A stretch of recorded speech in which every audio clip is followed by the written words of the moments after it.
ñun ay sénégalais lañu te dañu am xel. Moussa Fall bañ bi mu bañ Casamance moo tax bañ ko joxee liggéeyu commandant wu Casamance, il était l'un des plus lâches. Massacre yi gën a bon ci histoire Casamance ci loxo Moussa Fall la jaar. Les massacres les plus mauvais, maanaam massacre yi gën a metti yi gën a dangereux ci loxo Moussa Fall la jaar. Moussa Fall bi mu nekkee Casamance dafa am ay éléments yu ko doon liggéeyal, mais plus particulièrement laaj leen ko ñaari éléments yooyu ñu doon ne les deux chats, ñaari éléments yoo xam ne dañ leen tuddee woon les deux chats noirs.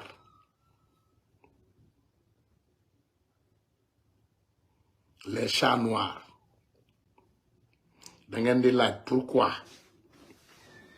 ñu tuddee woon leen loolu les chats noirs. Ces deux personnes qui travaillaient pour lui en Casamance qu'on appelait les chats noirs. Am na gendarme, am na journaliste boo xam ne dafa doon liggéeyal Moussa Fall Casamance. C'est des informants, maanaam ay nit yoo xam ne dañuy jël information bu critique bu dangereux ñu jox ko di boole ay nit mu leen di disparaître loo muy assassiner ay doomu aadama left and right. Kooku mooy Moussa Fall. Gis nga Moussa Fall bi muy jógee Casamance pour bañ a bàyyi trace yooyu, journaliste boobu sax daf ko wutal réfugié yóbbu ko France. Moussa Fall ba mu defee sale boulot mi Casamance ba xam ne Casamance de tilimal na ko tilim boo xam ne bu fa jógee loolu da koy topp ba ci bàmmeel. Booyam yi fa nekkoon sax dafa fexe ñu jóge fa. Booy journaliste bi sax daf ko wutal réfugié daw yóbbu ko France. Kooku mooy Moussa Fall. L'homme de confiance de Macky.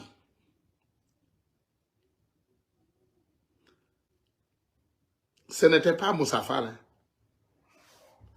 C'était Fomba. Laaj leen kuy Fomba. Demandez la question. Qui est Fomba? Fomba, c'était l'homme de confiance de Macky. Kooku la Macky wóolu woon ak njabootam, wóolu kook soxnaam, mu leen di yóbbu fu ne, mu leen di indi fu ne. Xam nga ndeysaan bi ñu paree sacrifier Fomba, Moussa Fall dafa yoot ndànk dem ci Macky mu ne ko Fomba de dafay laal Mariam, maanaam day sëq ak Mariam Faye Sall da koy tëdde. Parce que tellement que Fomba était l'homme de confiance, am na sax ndeysaan benn kër bu Mariam doon fréquenté Point E, borom kër gi mi ngi Amérique, bëgguma tudd turam, yeggaguma fa. Waaye kër googu lañu doon demee di defi seen lëmbalu taatu neen yooyu ak seen naan sàngara yeeg seen yu ñàkk fayda yi nga xam ne moom lañu daan def Point E. Balaa ñuy dem toujours Point E, Fomba da daan dem ndeysaan comme jabaru président boo koy garder comme garde du corps, da ngay dem nga palper kër gi, nga fouiller, nga xool entourage bi yépp, xool ndax amul benn danger. Bu Fomba defaan loolu, bu boobaa Marème ñëw dugg nekk fa ak ay xaritam di def seen yooyu. Ndeysaan benn jour dañu jël Fomba ñu serap ko, li ñuy ne serap maanaam piégé ko benn journaliste dem photographier Fomba muy génn ci kër googu te fekk Marème mi ngi ci biir kër gi. Moussa Fall daw jël photo ba, moom moo yónnee woon parce que journaliste yu bari la jënd, wax naa leen loolu. Mu daw jël photo ba yóbbul ko Macky, mu ne ko li ma la doon wax ci Marème di def nii ak Fomba mi ngi nii. Ñu jële fa Fomba automatiquement ñu limogé ko. Loolu dafa ubbi benn buntu pour Moussa Fall gën a jege Macky Sall. Dafa am ku tudd Abdoulaye Fall, c'est un général Abdoulaye Fall. Mu am yu bari yoo xam ne xamoon ngeen ko ndeysaan bi ñuy jàppalee 3 tonnes de cocaïne à Ndayane. Moussa Fall moo nekkoon section de recherche, Abdoulaye Fall moomu moo jiite woon légion wu gendarmerie 3 tonnes cocaïne la ñu jàpp ndaayaan 3 tonnes cocaïne yooyu ñu ne ñoom dañ ko dem incendier Sococim déglu leen de déglul ñii ni ñu neexee ak nit ñu yabee ñu jàpp 3 tonnes cocaïne imaginez de Moussa Fall Abdoulaye Fall booba président Abdoulaye Wade fi ne booba Macky Sall mi ngi ci gouvernement président Abdoulaye Wade ñu ne yaayoo ñoom 3 tonnes cocaïne yi parce que bu leen fàtte ne gendarmerie mooy jàpp ñu ne ñoom 3 tonnes cocaïne yi yóbbu nañ ko Sococim taal ko 3 tonnes cocaïne avec ce Moussa Fall et Abdoulaye Fall retraité na tey Macky Sall Moussa Fall du woon première option ma Moussa Fall il a manipulé ba yegg ci kaw il a passé par les journalistes nee naa leen pare leen ut dictionnaire livre laa leen di jox ci Moussa Fall livre tey tuuti la suba tuuti ginnaaw waate suba tuuti ginnaaw loolu tuuti chaque jour que Dieu fait je viendrai vous donner des éléments sur Moussa Fall ba keroog moom ci boppam bu yuuxoo ne yaa yooy dimbali ma ngir yàlla Tunkara j'ai démissionné bàyyi naa ndax sama njaboot ndax am na sax doomu jiitleem boo xam ne day tukki lu baree bare bitim réew entre Amérique ak Canada am na benn doomam boo xam ne du doomam dëggantaan c'est pas son vrai fils mais day voyager lu bari Moussa Fall la xam comme papa moo ko yar donc nañu continuer rek Moussa Fall bu ma paree ci moom je vous garantis que soit dina bàyyi liggéey bi wala mu xam nu mu def ak ñun parce que li ñu yor ci moom ci dossier dafa bari d'accord ma ñëw dellu siwaat ci cocaïne ba ndaayaan du ma ko sori de dama bëgg ngeen laaj Macky Sall ne ko Idrissa Seck mais Idi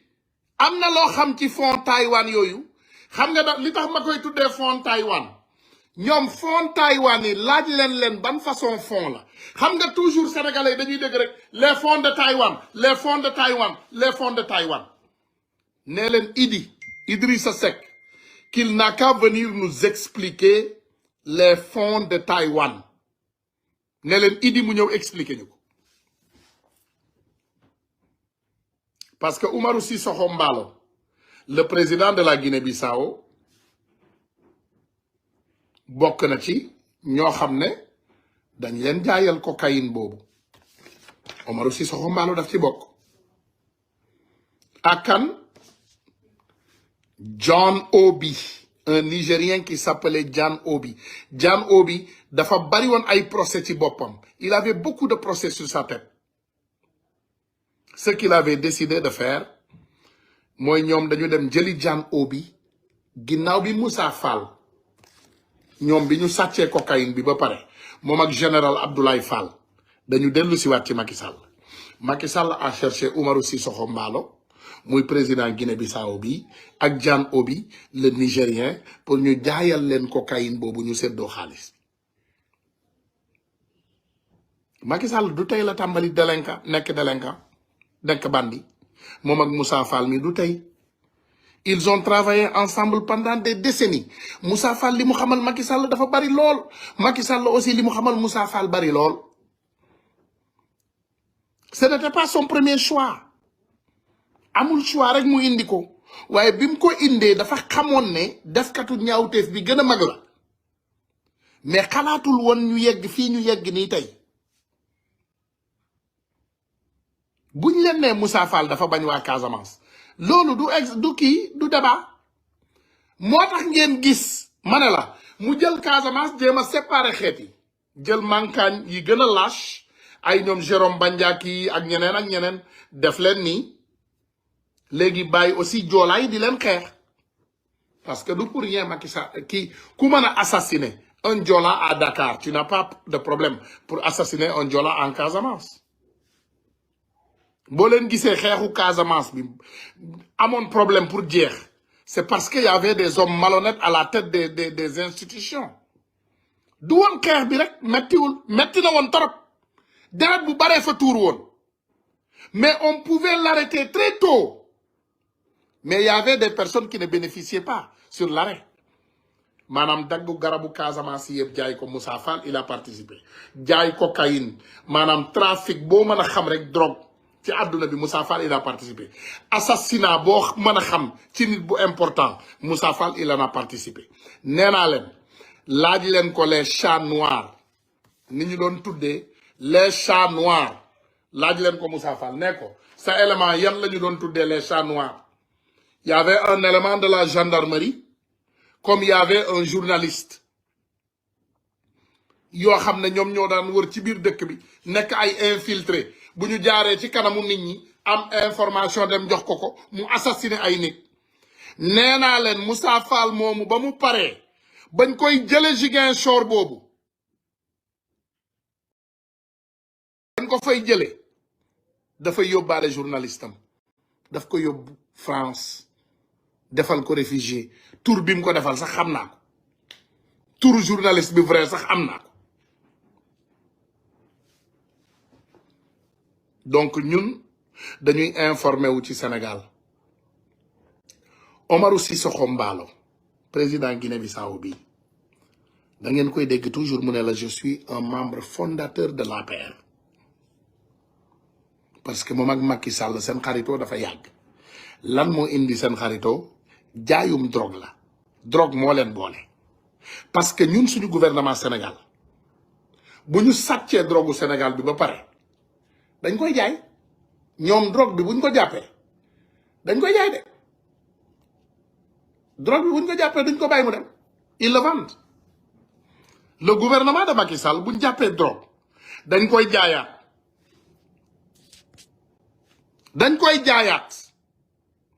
damay ñëw tuuti ci côté justice laay lamb tuuti rek dinaa ñëwaat encore ci Moussa Fall mais damay ñëw tuuti rek ci justice bi justice su jaay doole Macky Sall bi mais justice bi bu leen fàtte ne keroog bi ñu leen koy wax nee nañu leen Sabassy Faye mi Abdoul Mbaye la njëkk a àtte c'était l'assesseur du jugement de Abdoul Mbaye moom moo nekkoon assesseur premier assesseur ñoom ñoo acquitté Abdoul Mbaye mais lan moo tax pourquoi Macky Sall attaqué Abdoul Mbaye demandez-vous la question. Abdoul Mbaye c'était le premier ministre de Macky Sall bi ñuy commencé affaire Petro-Tim boobu ak Frank Timis biñ ko tàmbalee Abdoul Mbaye dafa bañ pour ñu signer contrat bi pour ñu ratifier Frank Timis contrat bi mais Abdoul Mbaye après dem yëg ne Aly Ngouille Ndiaye defal na ko Macky Sall maanaam dem na defar fo déjà Abdoul Mbaye ci document bi waa ji génnee Aly Ngouille Ndiaye ci document bi Aly Ngouille Ndiaye génnee moom la Abdoul Mbaye bañoon pour génnee li nga xam ne pour signer li nga xam ne moom mooy document boobu mu bañ parce que rapport bi Aly Ngouille Ndiaye daf ko falsifié def ci ay caaxaan yu bari indi bim ko indee ñu bañ koo signer Abdoul Mbaye ne moom du ci dugg parce que dafa gis ne Aly Ngouille Ndiaye a fait beaucoup de magouilles dans le document mu ne du ko laal yéen a ngi fàttale ko am na benn homme politique boo xam ne nekkoon na fi moom it ministre ñëwoon na fi di jéem a seetal boppam mu ne ñoom bi ñu ñëwee kooku de dinaa la wax dara y a un homme politique très proche boo xam ne nekkoon na ci seen biir nee na Cosmos Energy déposé na ko 1 milliard ci comptam donc moo taxoon moom mu bañ ne Macky Sall nañu fexe jox contrat bi Cosmos Energy Macky Sall ne non Total lañ koy jox parce que Macky Sall tamit fekk na lekk na xaalisu Total kii lekk xaalisu Cosmos ke la lekk xaalisu Total c'est un homme politique buy wër Sénégal rek yor làmmiñam ne moom dafa set wicc on a déposé 1 milliard dans son compte Cosmos moo ko déposé moom Macky Sall mi fekk jël na moom it xaalisu Total donc ñu obligé jox Total contrat bi. xam nga Sénégal bu ñu nee amuñu justice bu ñu nee nañu xeex injustice ñu bari dañuy blâmer mais tey naka nga mën a tuddee un président de la République qui sort et dit à tout le monde entier que acte de bu amee vraiment man dinaa taxaw ma protéger les décisions de la justice. Un président qui l'a dit, tout le monde l'a écouté. mu ne moom lépp luy mbirum justice daf ciy taxaw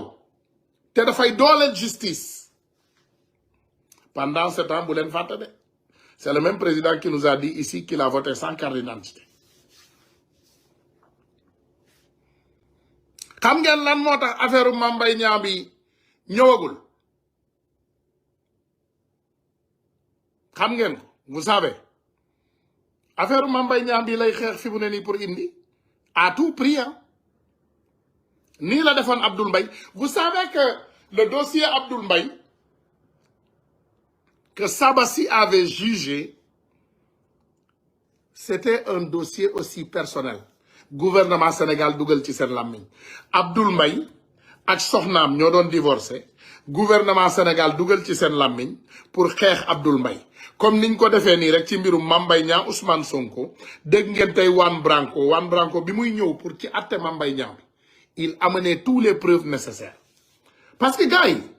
ñoo bañ rapport bi de ñu ne pré-rapport la tudd ñu tuddee ko pré-rapport.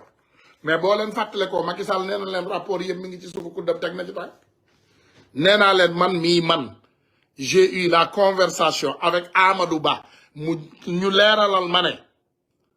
boo gisee Mame Mbaye Niang mii ñu créé rapport bi c'est quelque chose qui existe bel et bien te Amadou Ba moo waxoon pour ñu def rapport boobu te rapport bi bañ ko defee li gënoon naqari Amadou Ba mooy la personne qui a sorti le rapport, il a été assassiné. La personne qui a fait l'enquête. dañu jël bakkanam.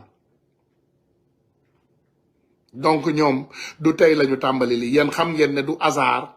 nit koo xam ne moom moo yoroon rapport bi gën a diis boo xam ne dafa épinglé woon aussi la première dame ak fondation parce que rapport xam nga gourmand problème justice bi ñu am ci Sénégal pour ngeen xam ko déjà danger bi mooy on a un triangle. On a Macky Sall et ses juges. On a Marème Faye Sall et ses juges et ses hommes armés. Et maintenant, on a le reste. Magistrat sénégalais. Il y a beaucoup de corruption dans la magistrature sénégalaise. Am na nag ñu baax trop. ñu jub lool. They are very serious magistrates in Senegal. But they are also very corrupt ones. tey naka ngeen mën a nangoo les avocats de Ousmane Sonko ont dit ceci tey bi ñu demee communiqué bi nga xam ne ñoom moom la ñu def dañu ne un communiqué de presse daté du 20 octobre 2023 le directeur général des élections muy DGE le directeur général des élections monsieur Tanor Thiendella Fall xam nga lu mu wax nee na déglul Tanor Thiendella Fall de un simple officier boo xam ne dañ ko teg moom du juge te du atte moom atte du liggéeyam rek mooy dafay lijjanti affaire u élection rek ndeysaan bëgg jigéen lool nag démb am na lu ma fi wax te dégg ngeen ko bari lool alal nag Tanor Thiendella Fall moom Tanor mu ne li mu joxe comme motif mu ne il y a pas encore de décision définitive Tanor moom nee na amul décision définitive ci Ousmane Sonko man damay laaj lan mooy décision définitive parce que tey on a une contumace le contumax il est en prison te amul décision définitive maanaam Ousmane Sonko dans les normes bañ ko jàppee dugal ko ci kaso bi automatiquement non automatiquement Ousmane Sonko bañ ko jàppee dugal ci kaso bi automatiquement li waroon xew te ñun ñëpp ñu xam ko mooy dañ ko waroon bàyyi mu ñibbi këram ñu attewaat ko loolu moo waroon xew mais madame Faye Sall ak ay nitam ba ñu demee ñu ne Ousmane Sonko ciix jàpp ci ay caaxaan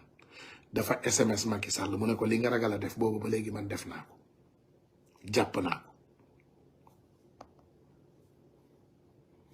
ma continuer ci Samba Ndofène xam nga waa ji biñ ko laajee encore une fois communiqué bi mu bind dafa ne mu ne ci refus bi mu ne amul décision bu définitive du Sénégal ayant décidé de l'État du Sénégal ayant décidé ok après mu ne il n'y a pas encore de décision définitive l'État du Sénégal ayant décidé d'exercer les voies de recours qui s'offrent à lui mu ne État de Sénégal dañu def recours donc du coup amul décision bu définitif moom warul jox loolu warul jël kayit bi di ko jox Ousmane Sonko dañ ko ragal ba léegi rek ñoom dañu ragal def première étape bi parce que ba léegi ñu ngi ci seeni ay njuuj njaaj gis nga bu ñu paree ci cas bii nii pareeguñ ci xam nañ ne duñ ci am ndam dañ ko def rek pour yéexal dañu dugal affaire bi pour ralentir tuuti pour mën a dugal atte ci mbirum Mame Mbaye Niang bi loolu tamit dañ ko bëgg a ralentir rek waaye ñoom xam nañu ne nekkuñu ci yoon waaye ils sont en train de s'amuser avec le feu léegi mu ne la défense de monsieur Ousmane Sonko rappelle que le directeur général des élections a fait et conduire par 2 fois le mandataire du sieur Sonko et d'huissier et de l'huissier sans même accepter à recevoir signification de la décision à ce jour maanaam moom ba léegi nangu leen recevoir pour accepter ne ñëw nañ fi bañ naa nangam bëggul def dara lu légal maanaam comme ñoom cartel lañu lépp lu ñuy def ci illégal lañ koy def après mu ne leen le collectif constate que monsieur Fall reconnaît lui-même avoir refusé de délivrer les fiches de parrainage à monsieur Ousmane Sonko. Le collectif rappelle qu'il n'appartient pas au directeur général des élections de juger du sort d'un recours projeté par une partie au procès, mais qu'il a juste l'obligation d'évacuer la décision de la justice. Lii moo lay won ne encore ñoom ci seen bopp liñ lay ne force reste à la loi ñoom respecté wuñu loi parce que juge bi décision bi mu joxe maanaam atte bi juge bi atte muy juge Sabassi li mu atte loolu automatiquement nee nañu dafa waroon nekk loo xam ne d'exécuter une décision de justice. Le pouvoir même a déposé pas par suspension de l'exécutif de la décision et donc de la délivrance des fiches de parrainage qui doit être immédiate en application de l'article 47 du Code électoral, lequel dispose les décisions de justice rendues et transmises à l'autorité compétente ou au service de gestion du fichier électoral seront immédiatement prises en compte et traitées dans sa prescrit maanaam ñoom li ñu wax mooy atte boo xam ne juge jël na ko mu daanu ci article L47 bépp atte bu juge jël automatiquement ñoom dañu war a dox ci atte boobu même bu fekkee ne ñi nga xam ne ñoom la ñu demandoo ci àtte bi ñoom dañu dem defi li nga xam ne moom mooy appel te am nañ ci droit waaye du liggéeyu ki nga xam ne moom mooy directeur général des élections muy monsieur Tanor Thiendella Fall pour moom muy jël yenn décision yi loolu du coobereem du liggéeyam parce que moom benn du àttekat du juge ñaar du avocat moom simple commissaire de police la liggéeyam rek mooy ñu ne ko toogal foofu kayit yi ñu indi mu jóge ci àttekat juge wala dara mu topp ko et encore une fois pour leeral les recours ne sont pas suspensifs les jugements sont suspensifs il faut ngeen xam ne dañu nekk ci état de droit le collectif constate que lui-même il reconnaît avoir refusé de délivrer les fiches de parrainage à M. Ousmane Sonko. Le collectif rappelle n'appartient pas au directeur général des élections de juger du sort d'un recours projeté par un parti au procès, mais qu'il a juste l'obligation d'exécuter une décision de la justice. Mieux, le pouvoir même déposé n'est pas suspensif. Il n'est pas suspensif. Il n'est pas suspensif. Et l'exécution de la décision est donc à la délivrance des fiches de parrainage qui doivent être immédiates en application de l'article 47 du Code électoral, lequel dispose les décisions de justice rendues et transmises à l'autorité compétente ou au service de gestion du fichier électoral seront immédiatement prises en compte et traitées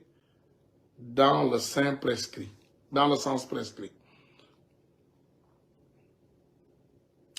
Nonobstant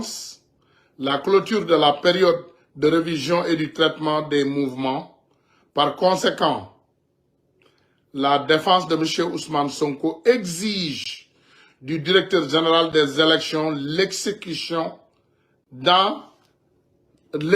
sans délai la décision de justice rendue par le président du tribunal d'instance de Ziguinchor. Le refus d'exécuter ladite ordonnance engage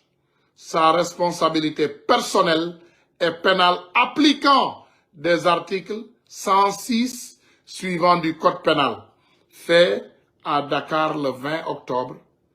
2023, le collectif des avocats du président Ousmane Sonko.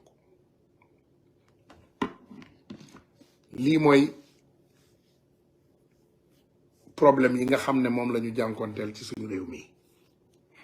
dañu jël ay bandi ay jaaykatu drogue ay reykatu nit ñu jox leen réew mi ba ñu leen joxee réew mi nag ñu jàpp réew mi en otage fi mu toll nii fi may wax ak yéen nii Macky Sall mi ngi jàpp Sénégal en otage général Moussa Fall mi ngi jàpp Macky Sall en otage Amadou Ba mi ngi jàpp Macky Sall en otage Aly Ngouille Ndiaye mi ngi jàpp Macky Sall en otage ñoom ñëpp ñu ngi jàppante en otage ci seen biir parce que ñoom ñëpp def nañ fi njombe yoo xam ne kenn ku nekk ci ñoom bu génnoon waxal sa morom rek àdduna bi tukki lépp leer na Sénégalais yi léegi kay ñun lay neex ñu toog ñu bañ a def dara ñun lay neex mais pour toog moom naan waaw nañu xaar justice force reste à la loi force reste à la justice doomu xaram yi ñu jiite gëmuñu justice c'est des bandits des délinquants des cartels des membres d'un cartel de drogue des vendeurs de drogue nee naa la foo leen layame rek dama leen di jox ndeysaan benn cas beneen bu garaaw ñoom xam nga ce qui est extraordinaire ils sont toujours du côté dangereux toujours nag toujours dañuy nekk ci côté bi dangereux xam nga tey ñun dañuy ne Sénégal mais Sénégal ñi ko jiite bari nañ de Marème Faye Sall la ngi ci kaw laaj leen Marème Faye Sall dama bëgg ngeen laaj sénégalais yi kan mooy Dame Diané 359 hectares lañ ko jox port minéral de Bargny 359 hectares lañu jox Dame Diané kañ la sénégalais di yeewu sénégalais kañ la ñuy yeewu quand est-ce pour ngeen toog ñu naan sénégalais justice force reste à la loi toog leen ngeen xaar justice àtte Macky Sall justice bu àttee bu ko arrangé wul du justice moom xam nga kañ la justice di àtte mu arrangé Macky Sall moom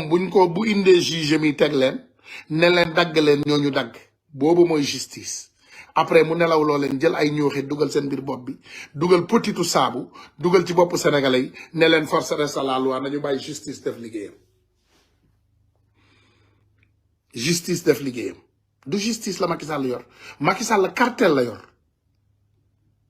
dañuy tànn toujours kan la ñuy rendi ak kañ lañ koy rey cartel la yor mafia bu mag a mag cartel ay drogue dealer déjà un général de la gendarmerie Moussa Fall amul njombe buy am ci Sénégal buñ ko tuddul nee naa la dafa am ay bras armés de la gendarmerie am ay journalistes am ay nitam ay assassins am mu garde yëpp tëj jàpp il possède aujourd'hui un pouvoir très dangereux et très sombre. Le colonel Abdoul Aziz Mbaye nous l'avait dit hein boo leen demee lire livre colonel Abdoul Aziz Mbaye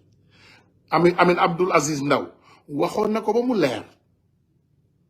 wax ñu Moussa Fall wax ñu kan la ak banditisme yoo xam ne Moussa Fall def na ko ak banditisme yi mu dugg dama leen jox tey cas bu bees je vous ai dit demandez Abdoulaye Fall moo doon homme de confiance su Macky balaa muy retraité dama ne laaj leen Abdoulaye Fall ak Moussa Fall ne leen 3000 maanaam 3 tonnes xam nga 3 tonnes mooy ñaata mooy 3000 kilos déglu leen de 3000 kilos cocaïne ah damay bañ a calculer li sax gars yi defee dama ne dama bokk ci dilu cocaïne mais 3000 kilos de cocaïne ok $20,000 bu dee Amérique bu dee yenn dëkku naar yi sax léegi gis naa ñu bari tànk lool ci dëkku naar yi tamit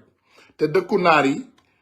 cocaïne ba double la fa prix bi c'est double maanaam prix Amérique bu doon $20,000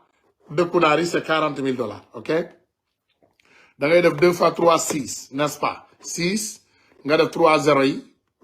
muy 3000 bi après nga dolli ci 4 zéro pour 20,000 bi xam nga loolu ñaata la bu ma juumul de $60 millions la bu ma juumul bu fekkee juumuma c'est $60 millions loolu buñ ko doon xayma ci ay milliards c'est presque 50 milliards Moussa Fall rek ci nguuram ci liggéeyam Moussa Fall rek le bon gendarmerie kenn fayeetu ko chèque léegi nee nañu leen bon gendarmerie yépp on le paye maintenant en liquide tous les bons de la gendarmerie on les paye en liquide ci nguuru Moussa Fall rek la am on paye tous les bons de la gendarmerie en liquide amul benn bon gendarmerie boo xam ne tey da ngay dem ñu bindal la chèque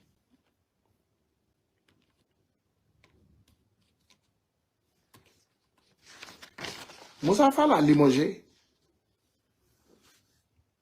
tous les Casamançais qui ont entouré Macky Sall bépp Casamance bu mu gis ci palais bi limogé bépp Casamance ñun fan lañ jëm les Casamance là c'est les seuls fidèles du Sénégal ñooñu rek ñoo jub Casamance yi nekk foofu ci palais bi ñooñu rek ñoo jub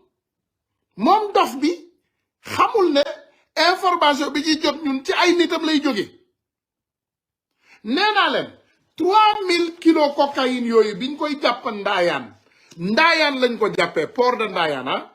xam nga kan moo nekkoon section des recherches moom Moussa Fall mii moo nekkoon section des recherches mii Moussa Fall moo nekkoon patron bi ñuy jàpp cocaïne ba Ndaayaan 3000 kilos de cocaïne après ñu nelawloo Sénégalais yi déglul de ci Sénégal bi ngeen xam yéen laay waxal yéen dofu leen naanu leen on est tous des nandite Moussa Fall nee na 3000 kilos de cocaïne déglu leen ñu ne Sococim lañ ko lakkee waaye Sénégal a neex waaye déglu leen ma de 3000 kilos de cocaïne Moussa Fall mu dëng mii ngeen xam nee na yóbbu na ko Sococim étalé ko déglu leen ma lal ko lakk ko 3000 kilos de cocaïne amul benn nit bu ko gis man ñi may waxal mooy ngand yi ci boppam nee nañu ma day duul nee nañu ma lépp dañ ko sàcc moom Macky Sall miy lekk na ci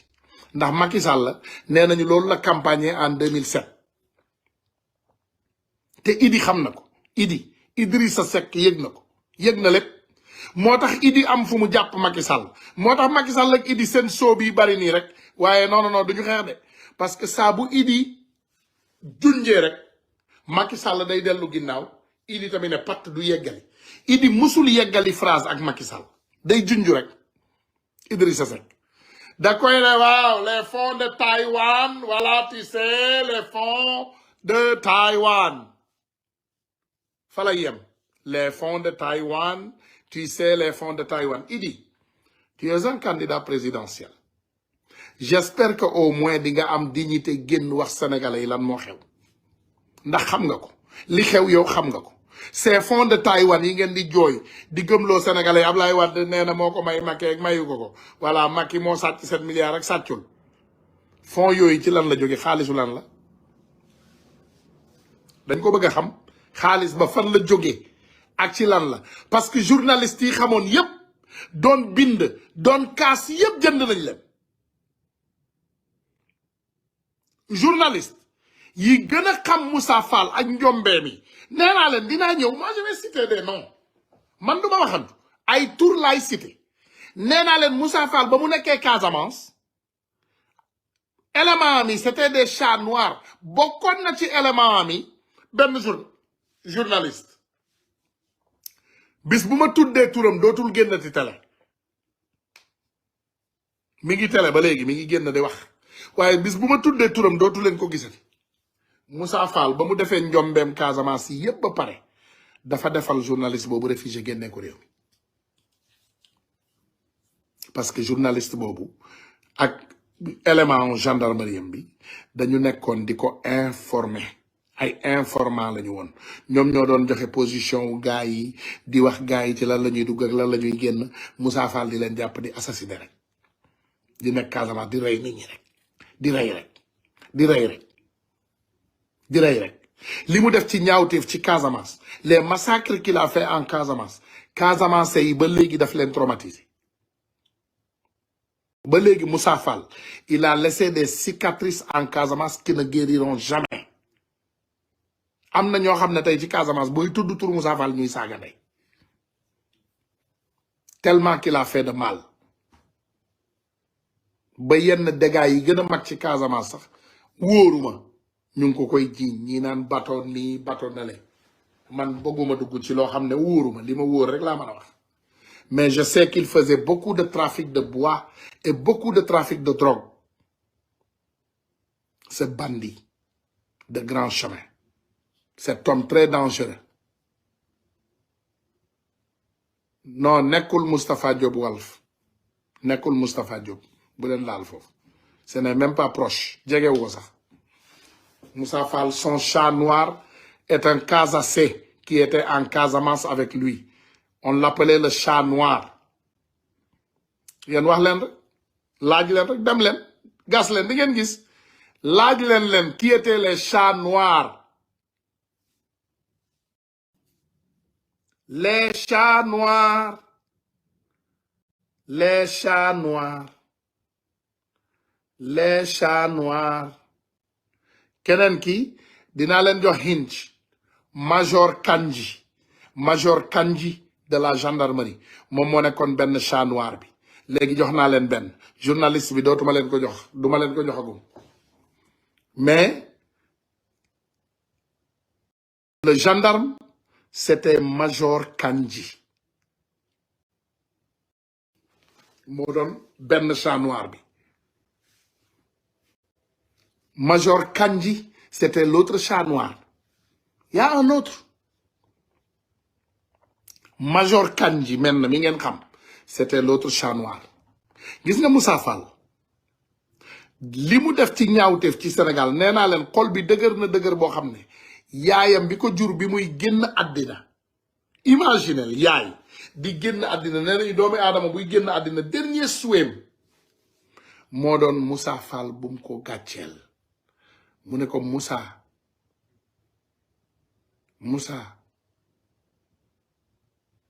Moussa li ngay wax ni li ñuy lay jiiñ nii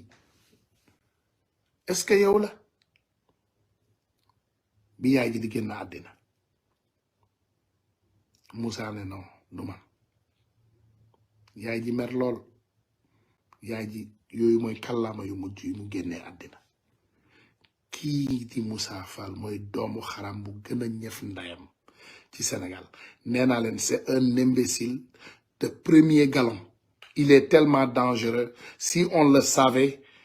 fépp fu mu jege nit man koo assassiner di nga ko assassiner mooy doomu xaram bu gën a salte ci Sénégal yépp c'est ça Moussa Fall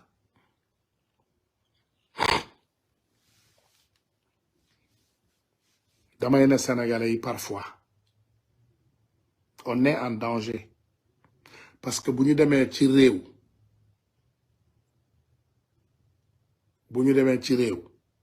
ba ay doomu aadama non man li may wax du dëgg Moussa Fall ci boppam mi ngi may dégg nee naa leen ndeyam bi ko jur bi muy génn àddina yaayam naqar bi ko njëkk a génnee ci àddina bi ko génnee ci àddina daf ko ne Moussa mbaa liñ lay jiiñ nii du yow li ñuy jiiñe nii yëpp mbaa du yow Moussa mu ne non du moom Moussa ne du moom ah mu ne baax na yaay ji ces derniers mots mu ne ko dimbali ma ngir yàlla rek dimbali ma ngir yàlla Moussa buñ la dégg ci parce que yaay ji xam na Moussa Fall daf ko yàgg dégg ci njombe Moussa a fait pleurer toute une nation Moussa Fall deeyam sax du rafet bàyyi leen ko xel dee yu gën a ñaaw ci dee yu gën a bizarre ci dee yi lay dee nee naa leen doomu xaram la boo xam ne fi mu toll nii li mu détourné ci ay fonds gis nga léegi même bu ñuy dem Turquie xam nga tey comme grenade lacrymogène yi ak maanaam xeexukaay yu bari Turquie lañ koy jëndee Turquie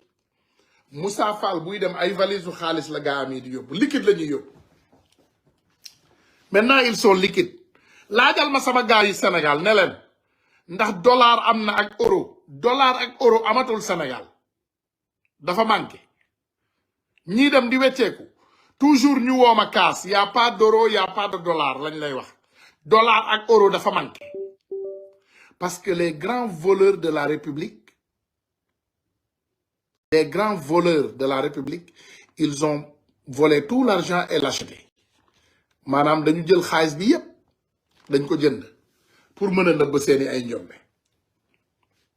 boo waxee rek ñu ne la force reste à la loi quelle loi où est la loi ana loi Sénégal loi attewul keroog Ziguinchor loi attewul ne Ousmane Sonko da dem jële ay fiche électorale am loi attewul ana loi Macky Sall moo fi waxoon loi sénégalais ñun bi ñu waxaan ngeen ne ah non def leen ndànk bàyyi leen rek yoon def liggéeyam yoon deful liggéeyam ana ngeen naa fekk yi ana ngeen yéen ñi dul wax dëgg ana ngeen yéen ñi taxaw ne nañu bàyyi yoon def liggéeyam ana yoon wala déggu leen Juan Branco li mu wax tey wala déggu leen Pape Alé Niang li mu wax tey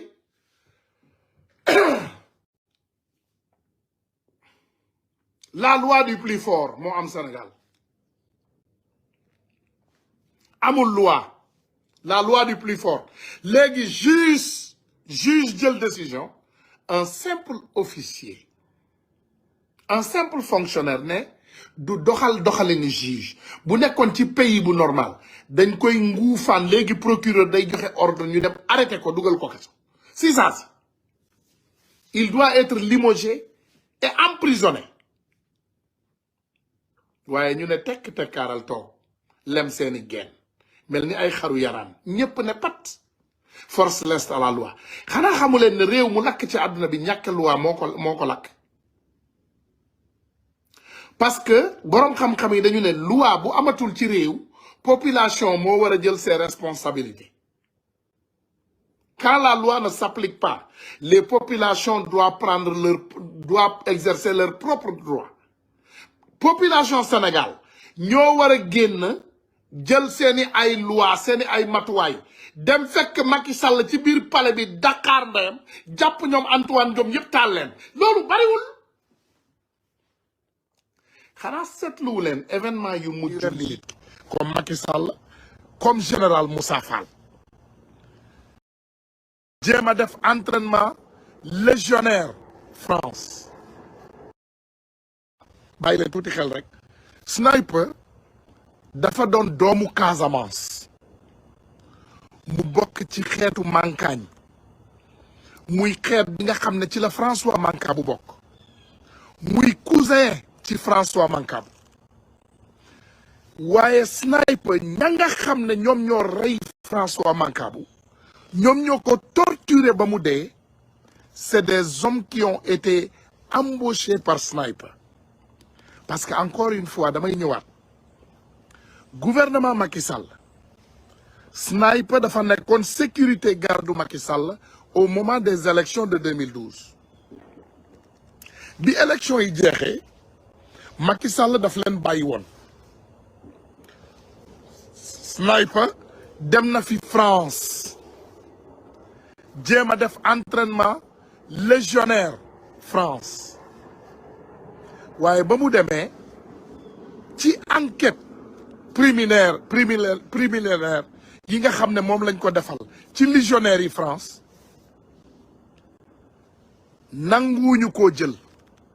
maanaam concours bi il n'était pas apte et on l'a refusé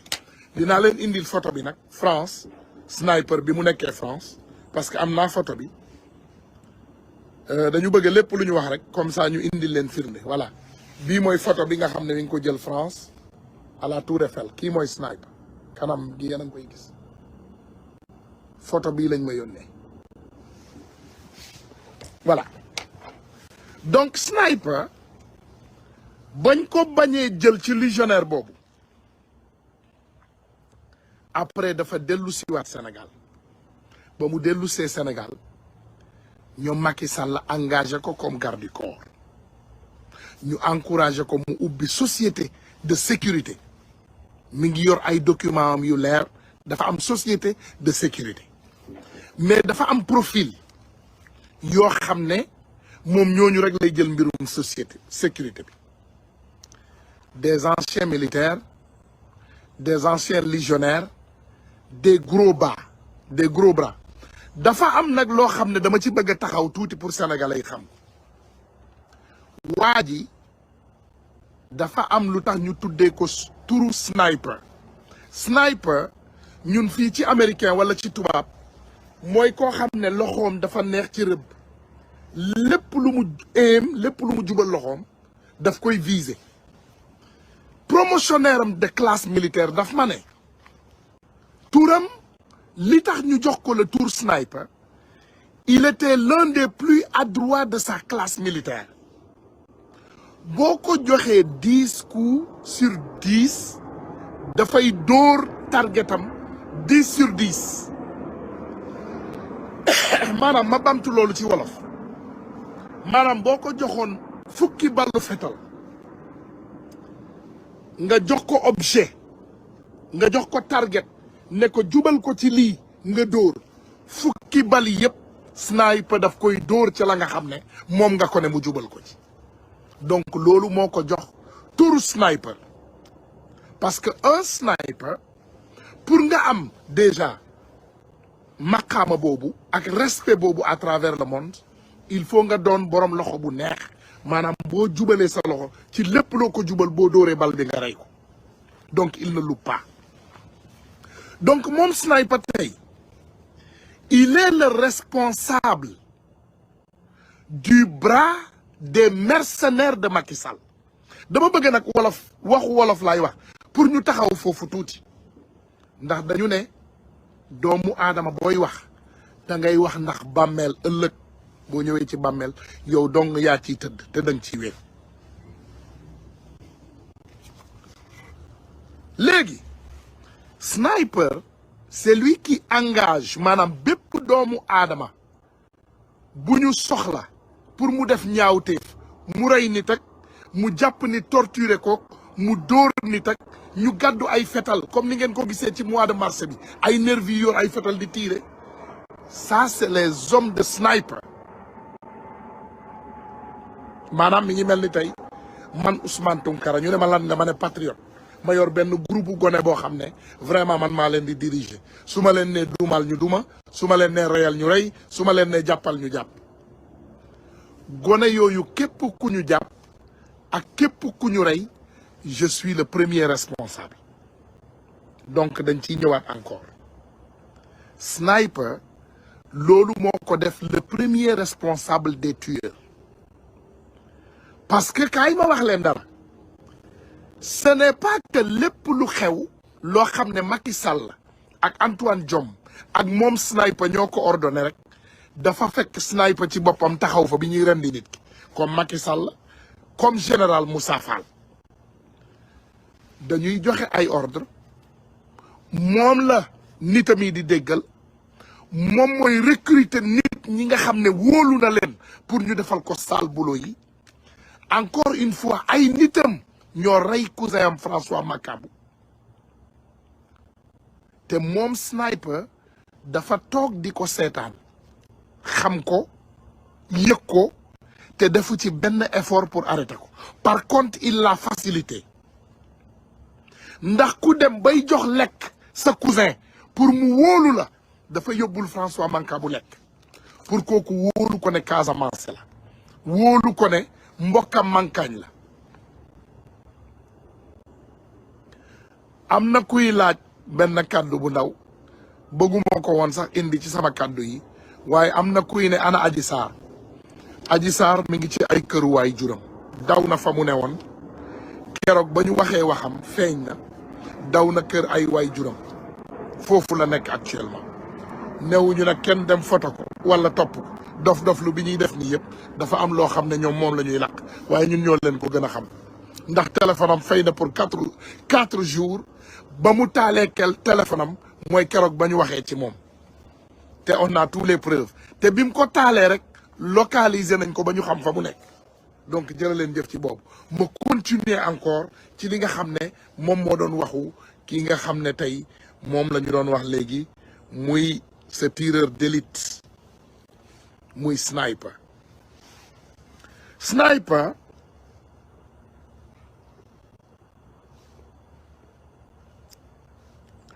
troisième bataillon la bokk muy troisième infanterie ba mu defee li nga xam ne moom mooy entraînement armé dañ ko affecté Kaolack mu continuer fa carrière militaire am ba pare nekk quelqu'un qui est très agrégé pour nit ñi xam ko pour ngeen xam rek li may wax dama ne bi loolu pare moom sniper moom ak Kara mi nga xam ne moom moo doon chauffeuru Macky Sall ñoom la ñu jox bépp droit pour yëkkati ay doomu aadama embauché leen pour ñuy def liggéeyu ñaawteef bi nga xam ne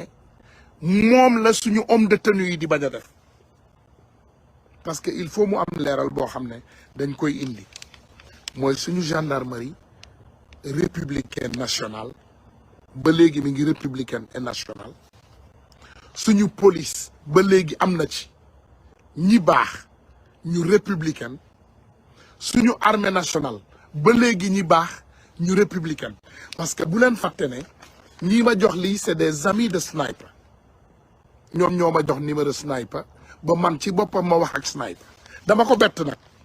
parce que ba ma koy woo en l'écoutant je voyais que ndeysaan mi ngi mandi il n'était plus lucide parce que ci biir woote bi ma ko waaw tuumaal waaw bi ngeen ma tuumaale ngeen ne dama rey ay nit c'est mes cousins nangam mu am ay kaddu yu bari yoo xam ne yëkkati na ko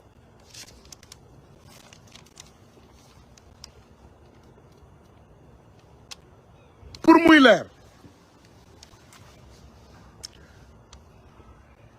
le problème de Ziguinchor pendant les élections locales ndax yéen a ngi koy fàttale ko c'était les hommes de sniper qui ont semé la merde. C'était les mêmes hommes qui ont attaqué le président Ousmane Sonko. Dafa important nak ma wax li ci wax yi. Quand j'ai parlé au cousin de Sniper, waxuma ak mom waxu Ousmane Sonko. Bëgguma nak pour mu don parce que c'est lui qui m'a ordonné. Mu ne ma dafa bëgg ma enregistrer audio bi ma tek ko sénégalais yi déggu du li ma wax yépp ak moom lay tek mais dina tek au minimum li nga xamné wax naa ko ak le cousin de Sniper. Ce que j'ai compris, ces gens-là ont une haine contre le président Ousmane Sonko. Dama bëgg ngeen déglu li nga xamné moy ay cadeau cousin ou Sniper, son propre cousin. Mais bien sûr. Voilà, mais le grand. Voilà. Mais quand moi tu t'adresses à qui? Quand moi voilà. N'est-ce pas? Ah, Sénégal, parce que les candidats. Mais non, tu reviens à ce que j'ai dit. Yo, grand. Wow. Sénégal pour ñu may ko cër nit bu takk ci ay mërs ñu jité. Yéen a dégg loolu. Kon yow tu as un problème aussi avec Sonko. Non. Sonko, j'ai donné mes sous pour lui. Sonko nu mu takkee ci mërs. Waa léegi may ñëw. À travers ton cousin Sniper xanaa la takkee ci mërs. Non, arrête. Nee naa ne man kolo loo wax nangu naa damay encaissé grawul. Non, man tamit encaissé naa, mais je pense que je trouve que je parle à quelqu'un qui est un adversaire de son côté. Moi, je suis pas ni Sonko ni. Non. Mais grand, je vais te dire mon camp. Voilà. Donc, boo leen dégloo cousin ou Sniper bi, ce que j'ai compris à travers la conversation, dafa mandi quand même, mais dañu contre le président Ousmane Sonko. Et Sniper est un élément de Doudou Ka. Que tey mën naa leen rassurer ne Doudou Ka ci suba ba léegi mi ngi bombarder Sniper au téléphone pour voir naka la ñuy taalee contre-feu pour contrer li nga xam ne moom la Sniper wax. Gars yi, Gérard Bandiaki, il est logé par le ministre de l'Intérieur Antoine Diome. Moi-même Gérard Bandiaki boobu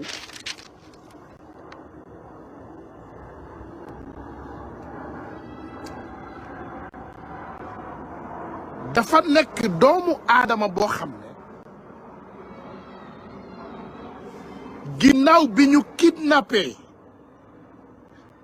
damay ñëwaat encore ci suñu ñaari nit ñi nga xam ne ñoom la ñu faat seen bakkan te foofu tamit dafa am fu ma bëgg a taxaw te loolu aussi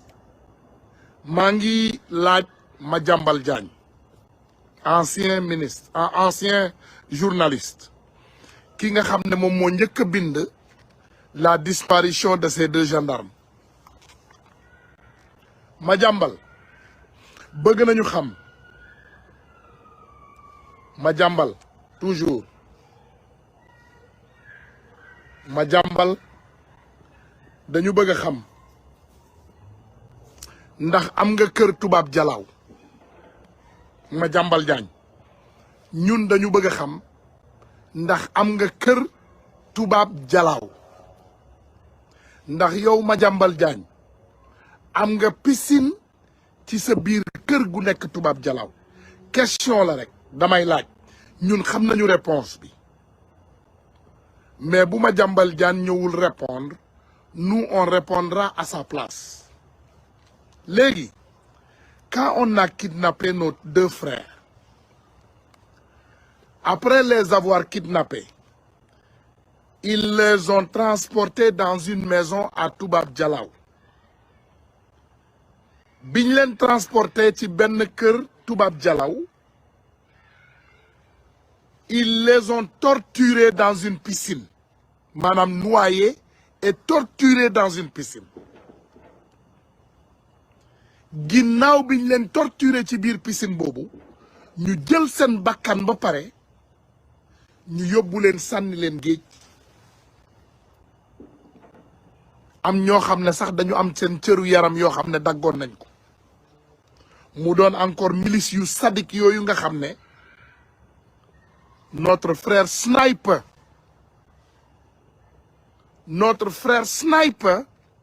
moom moo nekk l'embaucheur kii embauché ki nga xam ne moom mooy embauché milice yooyu c'est notre frère Sniper moom mooy embauché milice yi nga xam ne ñoom ñoo def ñaawteef bi dama koy leeral parce que encore une fois numéro téléphone buñ ko amee benn mën nañ koo géolocaliser ñaar mën nañu sax xam téléphone boobu fan la jaar dans les 48 à 72 heures yoo xam ne topp nañu heure bi nga xam ne moom la ñu am c'est pas être expert international nag bëgguma ngeen commencer xalaat ne voilà bu leen yaakaar ne le Ousmane Tounkara est devenu un magicien ou un tacticien dama leen di wax rek ne technologie avancé na avancé boo xam ne tey doomu aadama loo bëgg xam ci moom mën nga koo xam ci moom soit da ngay am alal bi mu laaj ak xarale yi mu laaj pour nga yegg ci loolu laataa may gën a sori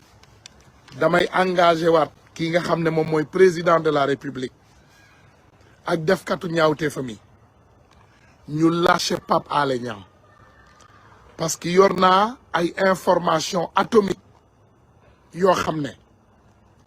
keroog bu génnee bu leen fàtte ne nee naa leen wax naa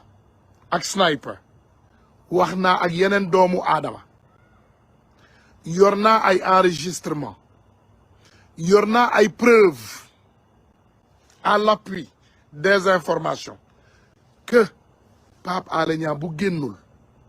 ci lu mu gën a gaaw mën na jur problème te yenn saay da ngay ne nit lii mën naa jur problème duñ ko jëlee au sérieux ba mbir mi jeggi dayoo après ñu ne bu ma xamoon te bu ma xamoon day fekk mu xaw a trop tard dama ne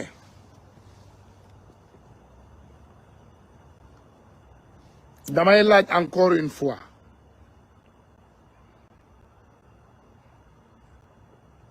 suñu frère bi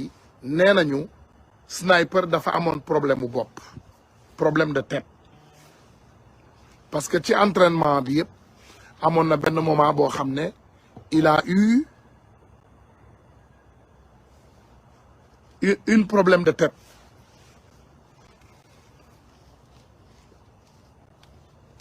et maintenant dafa am lu important les milices je vais vous dire comment ils sont payés bu ñuy def tâche bu normal ils sont payés à travers celui qui les recrute le recruteur entre 75 000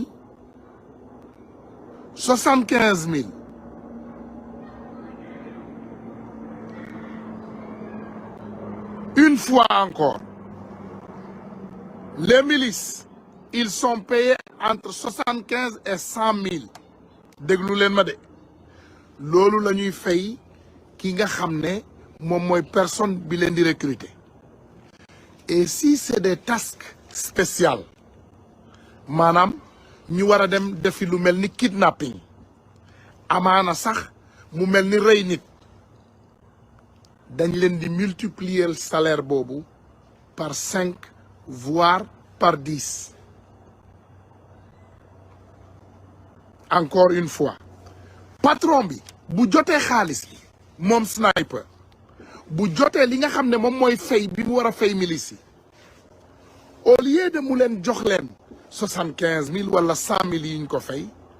daf leen di jox entre 25 000 et 40 000 loolu lay fay milice bu ne pour faire le sale boulot dafa important pour ngeen déglu lii une fois encore moom Doudou Ka dafa amoon problème ak suñu frère bi nga xam ne moom mooy Philbin Sambou Philbert Sambou Doudou Ka dafa am ak moom problème Doudou Ka dafa am problème ak victime bi nga xam ne dañu jël bakkanam parce que ñoom ñaar la bëgguma def hors sujet parce que am na kenn koo xam ne ci ñaar ñi kenn gisagul yaram bi te ñun ci Amérique boo gisul yaramu nit même bu fekkee dañ ko faat kenn mënu koo def meurtre mais c'est personne disparue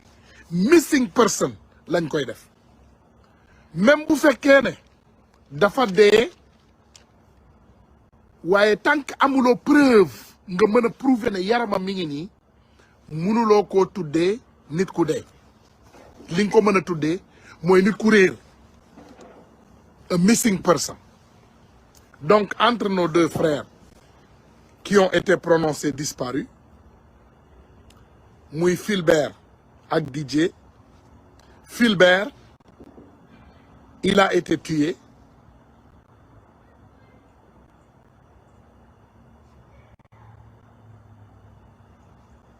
Philbert il a été assassiné et notre frère Didier a disparu tout simplement. Disparu comment? C'est par les milices de Macky Sall qui les ont pris et les amenés dans une maison à Toubab Dialaw qui a une piscine te loolu encore une fois suñu defee autopsie bu leer ba def contre-expertise famille bi jël seen yaram def autopsie loolu dina leer parce que bu leen fàtte ne la famille a confirmé je vais dire ce que la famille a dit mot par mot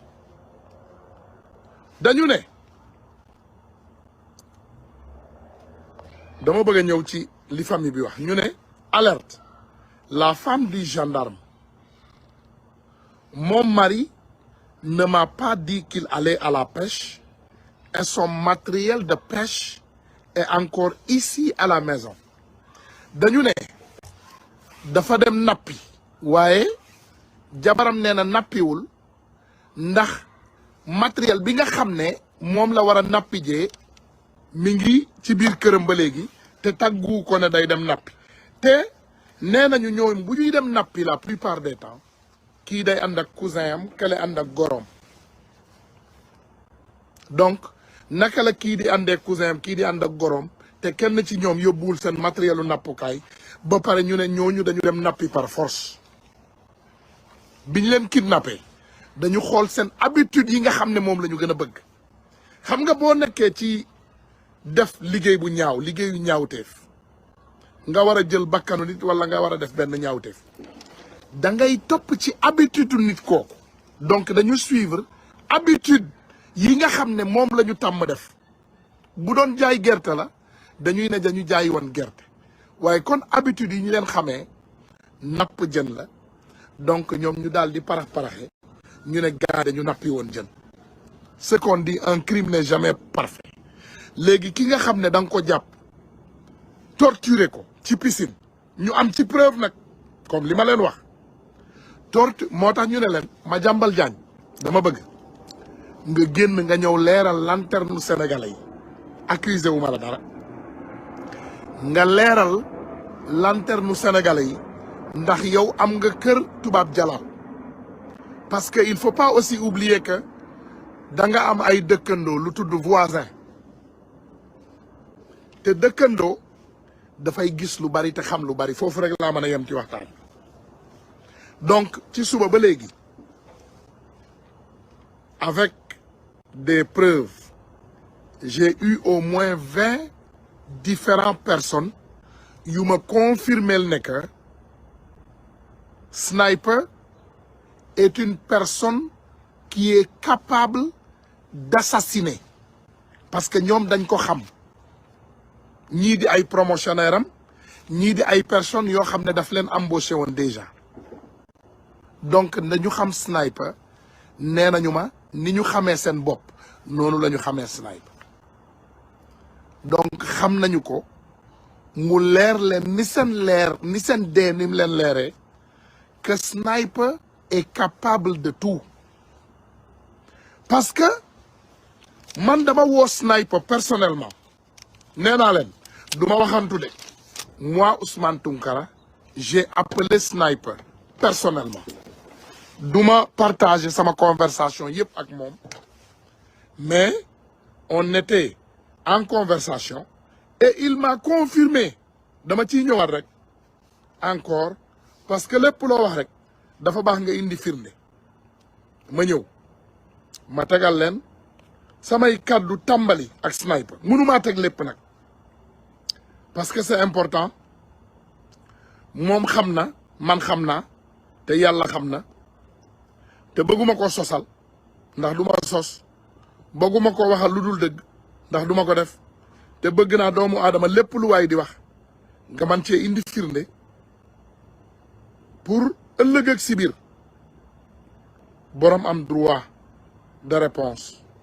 bu bëggee ñëw répondre wala bu bëggee ñëw protéger boppam mu am ci droit donc Sniper j'ai conversé avec lui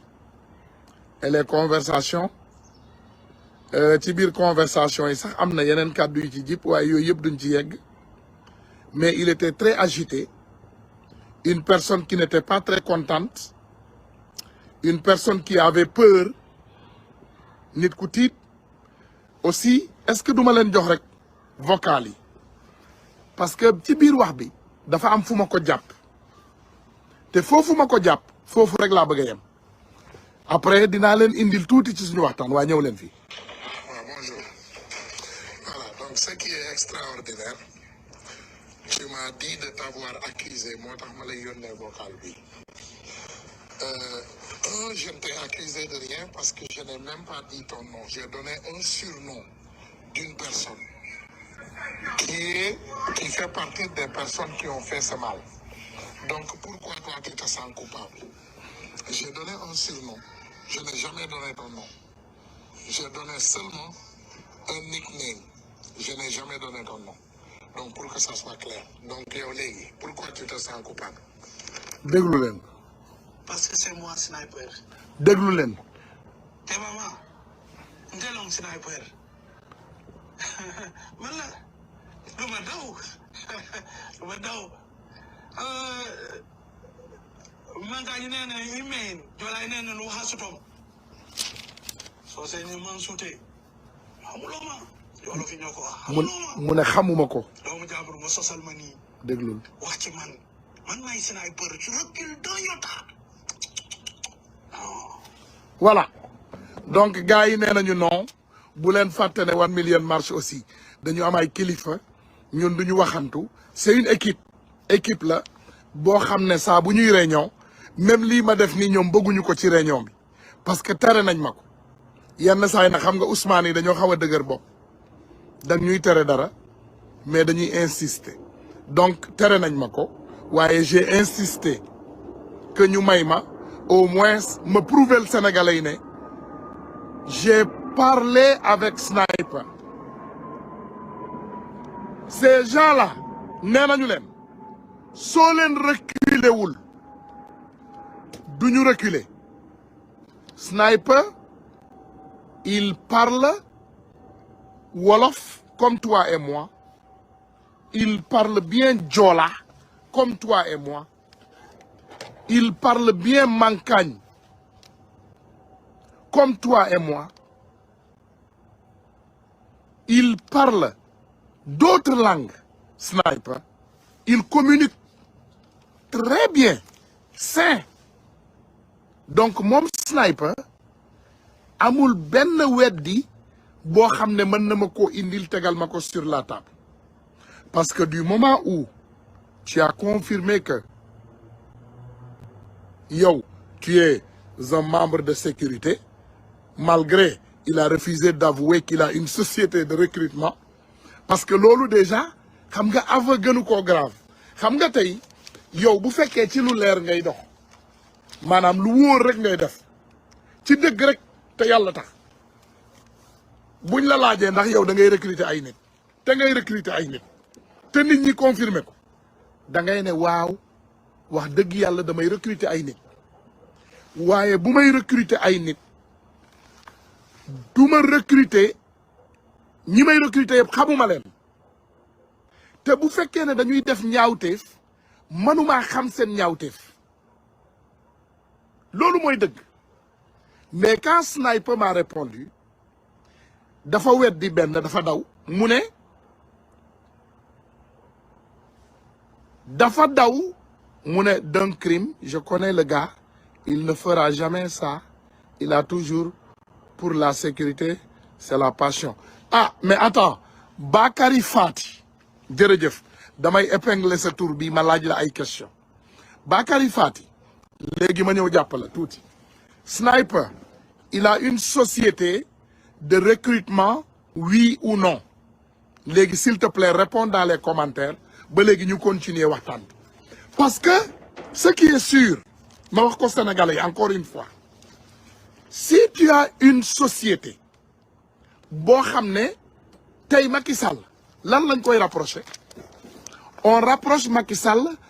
d'avoir volé les deniers publics du Sénégal. Est-ce que benn nit mas naa jàpp Macky Sall loxoom muy sàcc musul am mais à travers les hommes qu'il a embauchés dañuy détourner ay milliards et il reçoit 10 à 15% de l'argent eux-mêmes et le reste retombe sur le dos de Macky Sall. Donc ki nga xam ne aussi moom mooy ki ñuy wax muy Sniper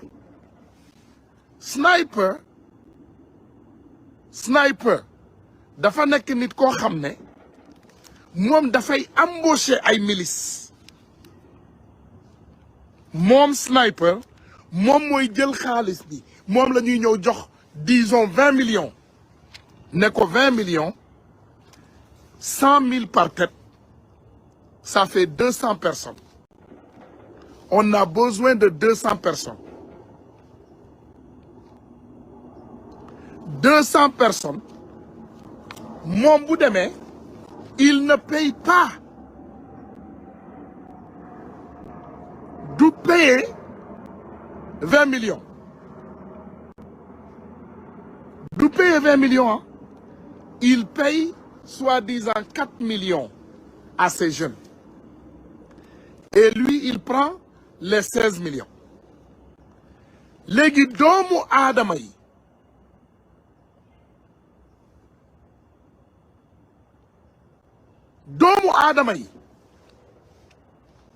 bu ñu reyee nit ñooñu nga xam ne moom François moo leen embauché bu ñu reyee nit qui est le responsable sénégalais yi question laa leen laaj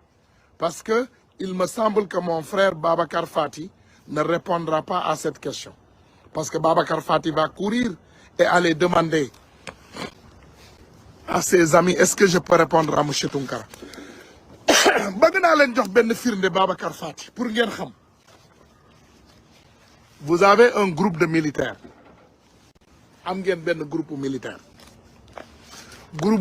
boobu man maa tey ma wax leen ko dem leen ngeen xool numéro yi nekk ci biir yëpp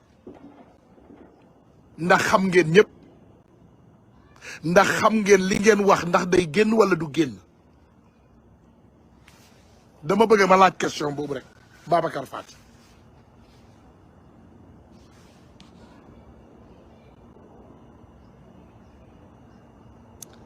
oh non non non non non non non non non nitu dëgg rek non Sniper avec sa propre main Ken mënu ko japp ne ko yow rek ya def. Non non non, c'est lui et ses milices. Encore une fois, Sniper, c'est le patron des milices. C'est lui qui embauche et c'est lui qui supervise. Xam nga nit man nga embaucher nga superviser liggéey bi ñuy def te sans pour autant peut-être yow nga mën a yor paaka bi jam. Donc dis-moi une chose, est-ce que c'est général Moussa Fall qui tire sur les Sénégalais? Est-ce que général Moussa Fall il est sur le terrain? Mais qui commandite ce que les gens font? C'est très clair. Encore une fois, c'est la société de Sniper, les hommes de Sniper, avec la supervision de Sniper, que ces personnes ont été faites. Xana déggulo ma mané la François Mancabou pour ñu casser ko Sniper la ñu ñëk yoni ci mom parce que mbokam mankagne la mu yobul ko lek. Xam nga sa mbokk bu la indilé lek lan lay def daf lay casser daf lay wañi pour nga wàcce sa tempérament. Bu wàcce sa tempérament loy def maintenant tu peux communiquer avec sérénité. Lolu lañu jéma def avec François Mancabou. Ils l'ont amené à manger. Sniper lui a donné à manger. Mais comme lui, il est un ancien militaire et il connaît l'entraînement de Sniper, Temu am xam-xamam, il a refusé. Donc encore une fois, le commanditaire est le premier assassin. Donc pour ngeen bëgg ñëw fi déstabiliser li may wax du jall parce que wax na leen dara dans ce live on donne que des informations qui ont été avérées avec des personnes crédibles. Je n'ai pas pris des informations et les partager sans responsabilité parce que xam ngeen ne ku bëggul dëgg duma wo Sniper ci bopam pour la question. Si je ne voulais pas la vérité, duma wo Sniper damay jël rek information yiñ ma jox ma tas ko ci réseau yi nit ñi interpeller ko ni ñu bëgg. Mais j'ai pas fait cela. J'ai pris mon temps. J'ai discuté avec Sniper pendant 36 minutes. Déglu leen ma 36 minutes. J'ai demandé des questions. J'ai eu des moitiés de réponses et des révoltes dans notre conversation. Te beaucoup Sniper wedde, je vais prendre les conversations et je vais les étaler dans les réseaux sociaux. C'est ça la réalité. Beaucoup Sniper wedde, dina jël kaddu yi ma tas ko ci réseaux sociaux yi. Te Bakary Fati encore une fois, je t'ai demandé, dans Sniper, il engage des personnes, des milices, oui ou non? Parce que so len ko wedde, néna len, Sniper, dafa am kayit, dafa am ay kayit pour société. Dafa am lo xamné, je ne veux pas mettre sa famille en danger comme il met nos familles en danger. Douma joxe adresse am, parce que sa femme est innocente dans tout ça, et ses enfants sont innocents dans tout ça. Donc, nous m'avons adresse. Mais je veux que les Sénégalais sachent que Macky Sall yak na Sénégal. Général Moussa Fall toj na Sénégal. Te ñi Macky Sall andal ku melni Doudou Ka avec les membres d'APR comme Farba Ngom et autres yak nañu Sénégal. Je veux aussi savoir vous dire que ki nga xamne mom moy Félix Antoine Diome yak na Sénégal parce que Félix Antoine Diome mom moy jël un chef de milice, un chef de gang, un recruteur de gang, un bandit, un cartel mu dëkkal ko fo xamne ndeysaan suñu kilifa yu baax yi militaires yi les hauts gradés de notre gendarmerie et de militaires fofu lañ leen di dëkkal. Donc gars yi encore une fois képp koo xam ne am nga question ci mbirum ki nga xam ne moom mooy Sniper, nous te demandons de ne pas hésiter à nous contacter parce que soo leen ñu contacter comme niñ koy defee suñu liggéey d'investigateur dañuy dem investiguer wuti ay information yu baax noter prendre note et prendre acte des actions aussi ñu jël information boobu ñu ñëw partager leen te loolu lañu fas yéene def incha allahu rabbi ba keroog bu yàlla di jël suñu bakkan yi gars yi jéggal leen ma xëy na kii woote ni dafa am lu mu bëgg a yokk ci information jéggal leen peut-être mi ngi am na kuy seetaan et j'ai vu un nom que je reconnais peut-être dafa am lu muy yokk ci information yi ngeen jéggal ma bu ma ci jotee ba pare ma yeggali sinon bu allo waaw tuuti rek mbaa lépp jàmm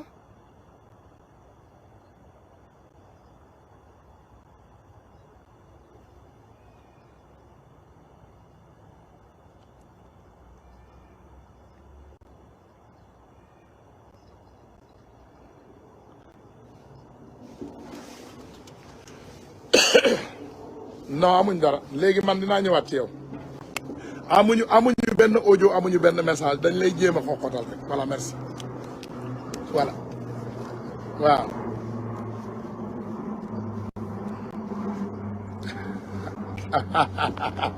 voilà ok maa ngi jëf voilà jërëjëf léegi kenn ci suñu informant yi nee na dafa jot message ñu koy menacé ne ko xam nañu ne c'est toi qui es derrière qui a fait fuiter les informations et ils te traqueront xam nañu ne am nga lii fële am nga lële fële et on viendra te chercher voilà kenn ci ki nga xam ne moom moo ñu jox information yi waaye yëgal naa ko ne la personne est très en sécurité parce que joxewuñu fi benn information macha allah boo xam ne joxe nañ ci turu nit te amul benn information boo xam ne dinañ leen ko jox yàq li nga xam ne moom mooy suñu ay source incha allah te jeexagul il faut mbir mi leer mbir mi bu leerul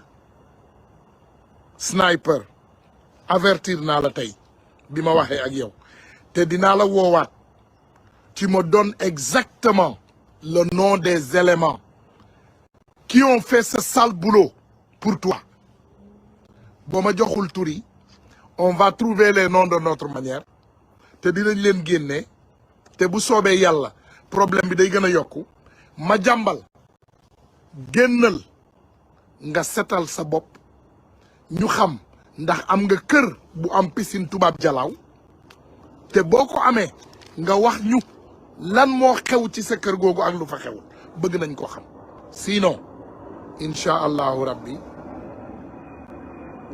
dinañu génne mu ne kii nee na mu ne donc dinañu xam ni moom le puisque woo na la en direct non non non kenn xamul parce que kenn déggul kàddoom voilà kenn déggul kàddu yi allo allo waaw bàyyi ma ñëwaat ci yow dégg nga dama nekk en direct maa ngi ñëwaat voilà donc gars yi maa ngi leen di remercier bu baax di leen sant di leen gërëm di dem nag defi li war ci heure bi ñun ñëpp te ñu xam ko di ñaan yàlla ñi nga xam ne ñoom ñoo def ñaawteef bii ñoom ñëpp qu'il soit traduit en justice ci lu gën a gaaw comme niñ ko bañee woon def c'est les mêmes milices qui ont pris la vie de nos 14 enfants suñu bu leen fàtte ne général Moussa Fall il n'était pas le général de la gendarmerie aux événements de mars c'est Jean-Baptiste Tine qui était là mais général Moussa Fall était toujours engagé avec ces gens-là pour nit ñi xam mu leer du général Moussa Fall moo fi nekkoon bi ñuy tuumaal Ousmane Sonko di ko fenal di jël bakkanu doomu aadama yi ce n'était pas général Moussa Fall le général c'est le général Jean-Baptiste Tine mais liggéey bu rafet bi général Moussa Fall defaloon Macky Sall ba rey doomu aadama yi bay engagé milice yi bay def ñaawteef dinaa leen jox beneen information de taille. Le garde du corps de général Moussa Fall ki nga xam ne moom mooy le chef des gardes du corps du général Moussa Fall, c'est un agent de la GIGN. Son nom de famille c'est Wade, Wade la sant. Moom Wade, il travaillait pour le garde du corps de Nafi Ngom Keïta qui a été assassiné. Déglu leen ma encore. Ki nga xam ne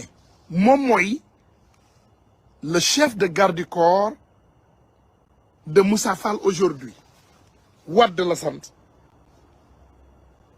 Wade la sant fa laay yem. Moom Wade xam na boppam te dina génn dina wax ndax dañu bëgg ngeen indil ñu ay photo Wade. C'est lui le chef des gardes du corps de GIGN qui garde le général Moussa Fall. Est-ce que xam ngeen ne monsieur Sambou Fulbert était la personne boo xam ne moom moo nekkoon patron am di ko entraîner ba tey moom mu mën a garder le général Moussa Fall. Donc ils savent, les gens là c'est des élites. Ñaari gars yi ñu rey nii comme ni ma leen ko waxee, l'autre est présumé et l'autre est mort parce que keneen ki kenn gisul yaramam.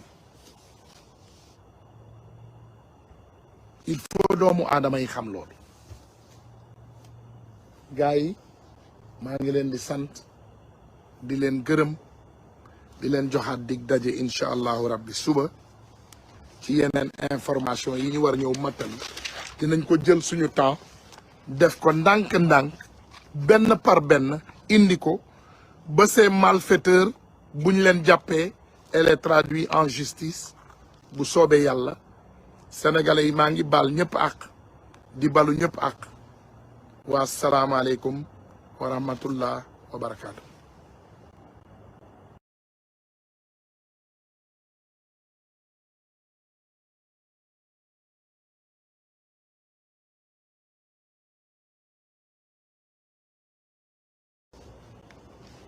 En réalité dama bëgg a wax rek sénégalais yi ne autopsie mën na am ak lu ñu mën a def nit ci àdduna bi ak nuñ ko war a mën a reyee ak ñaata morceau la ñu daggatee yaram bi ba léegi autopsie mën na am ci yaramu doomu aadama boobu. Léegi nag ki nga xam ne aussi moom mooy ki ñu doon wax démb ba léegi muy sniper nit ñi sénégalais yu baax yi à travers le monde indil nañ ñu ay photom indil ñu profilam ba comme ni ma leen ko waxee ma jot ci numéro téléphone am ba ma woo ko moom sniper ci boppam ñu am 36 minutes de conversation. Man nit laa koo xam ne dama am dégg-dégg. Sniper est un bandit encagoulé chargé par Macky Sall et le général Moussa Fall et Félix Antoine Diome de faire les sales boulots. En réalité, mon sniper, il est même logé par André Félix Diome. Muy dawal ci auto 88 yi mu dëkk ci kër ya nga xam ne au gradé yi fa la ñu dëkk. Fa laa mën a yem nag parce que li may wax ni yëpp dama koy basé ci conversation boo xam ne si vous m'entendez c'est bon voilà ñoom loolu la ñu wax. ñaareelu juge bi ñu dem wuti muy Ousmane Hippolyte Ndeye la tudd Ndiaki ak ay nitam ñu ngi Jérôme Ndiaki muy moom it moom ak Ousmane Sonko mooy juge bi nga xam ne moom moo daan Ousmane Sonko ci affaire Mame Mbaye Niang moom même Victorine Ndeye boobu frère am bu mu bokkal ndey ak baay ñu naan ko Hippo ci ñi ko xam Hippolyte Ndeye la tudd Hippolyte Ndeye même Hippolyte Ndeye boobu la ñu bëggoon jël pour mu àtte dossier Adji Sarr Ousmane Sonko. Hippolyte Ndeye boobu bi mu déggee coow li bari mu daw dellu ginnaaw. bàyyi leen loolu xel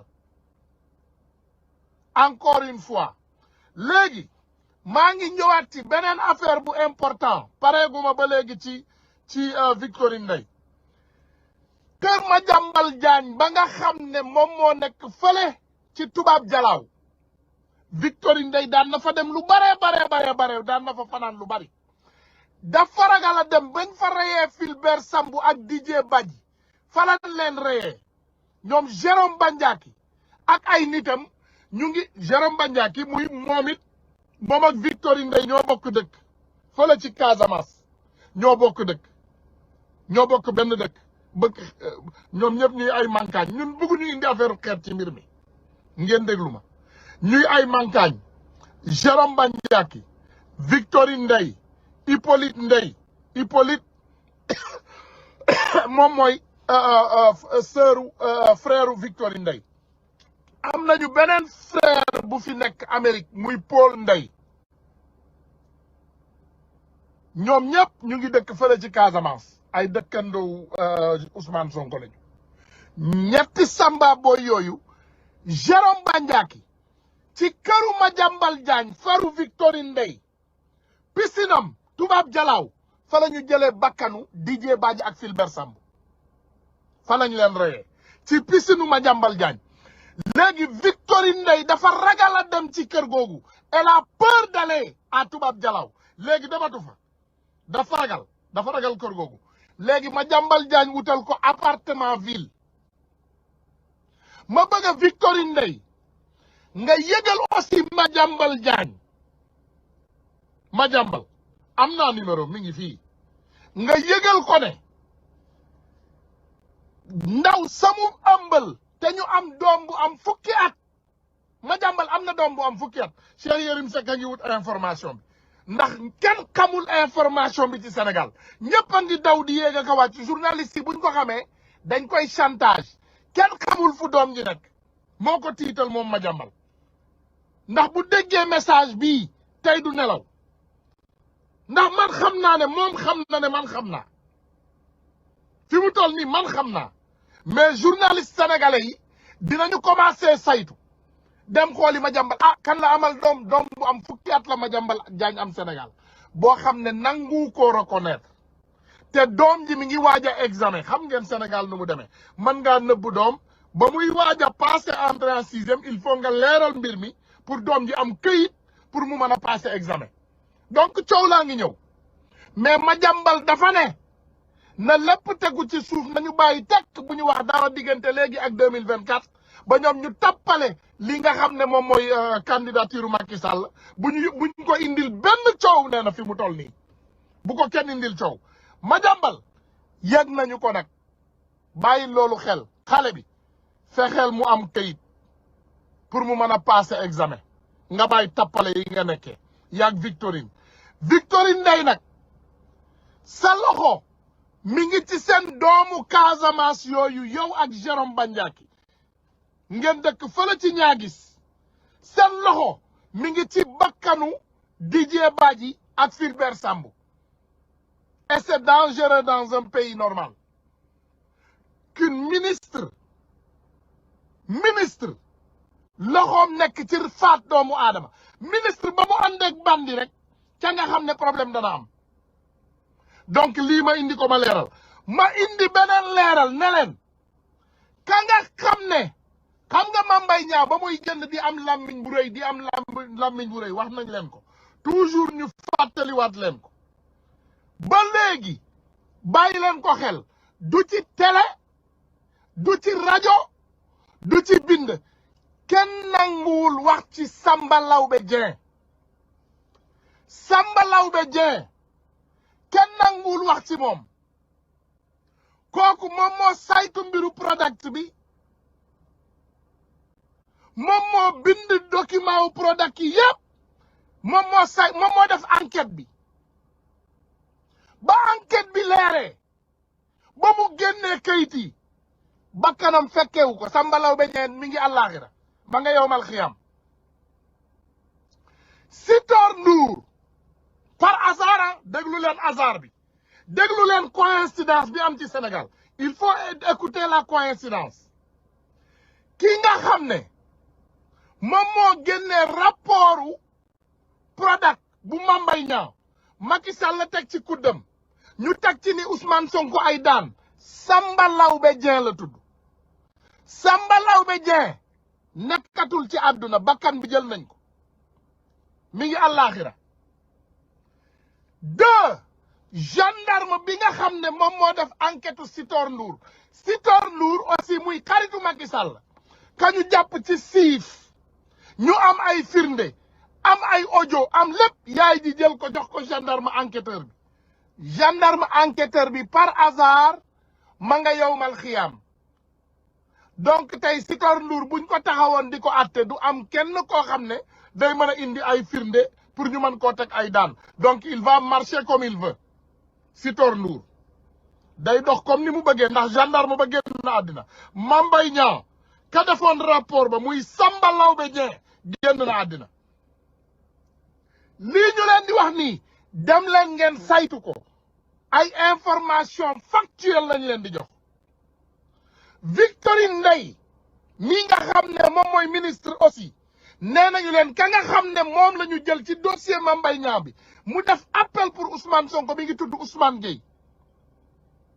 Ousmane Gueye boobu moom mooy secrétaire généralu ministère des microfinances. document yaa ngi fii document yi dem leen ngeen tapé sur internet di ngeen ko gis. kooku la ñu jël.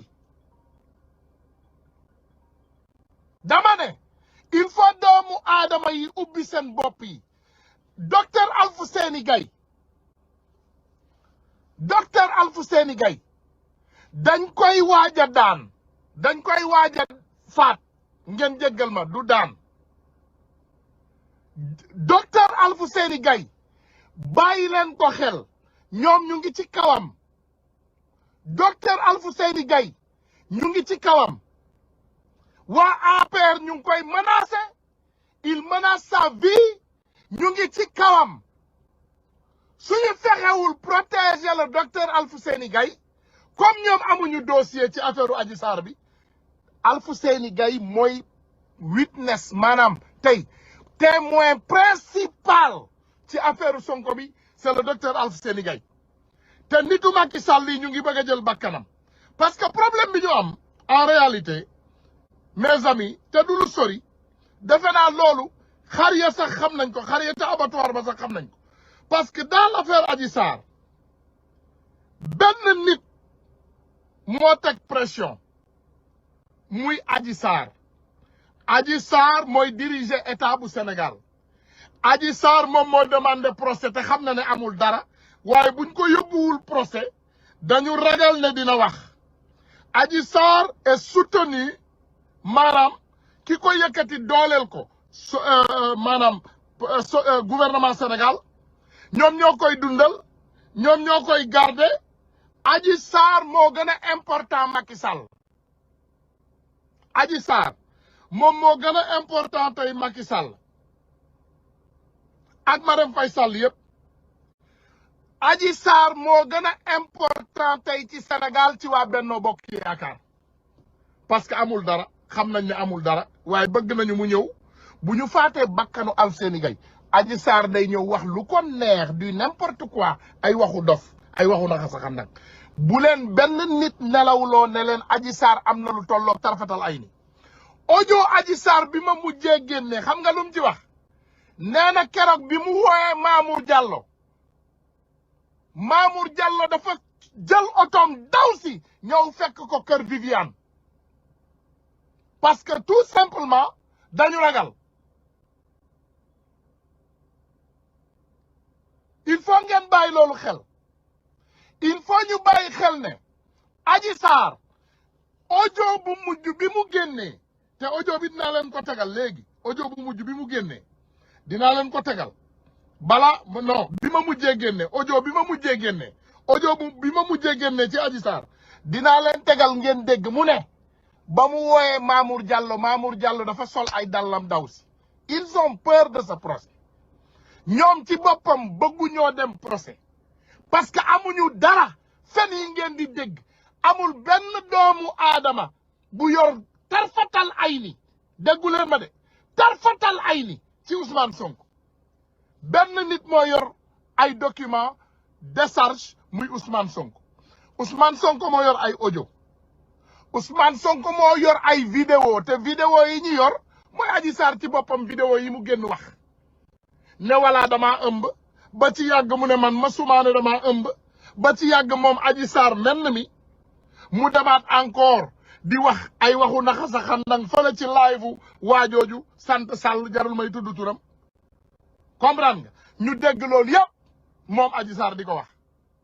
waa ji aussi génn wax ay vidéo Adji Sarr ne ko yorul dara ñu dégg lépp